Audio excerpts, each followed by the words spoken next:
वर्षा पहिले इथं flat book केला होता या मध्ये आणि याची लिफ्ट तेव्हापासून बंद आहे, कधी लिफ्ट चालतच नाही आहे.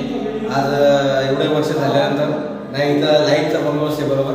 लाईट गेली तर पावर बँकला काही चान्स नाही आणि पाणीसुद्धा टायमावर येत नाही. पाणी जर गेलं तर 4 मोटरमध्ये फक्त एकच मोटर चालू आहे आणि ती एक मोटर जर बंद झाली तर लोकांना पाणी पिण्याचा प्रॉब्लेम आहे. लोक खांद्यावर बॉटल घेऊन पाणी आणतात तिथे. आणि या बिल्डरने आतापर्यंत एवढं लोकांना फसवलं आहे. हा बिल्डरसुद्धा कधी आला नाही बघायला ते काय आहे काय नाही. आणि इथं ओसी पण नाही, लिगल पोझिशन मिळालं नाही, ओसी पण नाही दिलेलं अजून बिल्डिंगला. आणि आपल्याला चावी दिली म्हणून तुम्हाला पैसे दिले.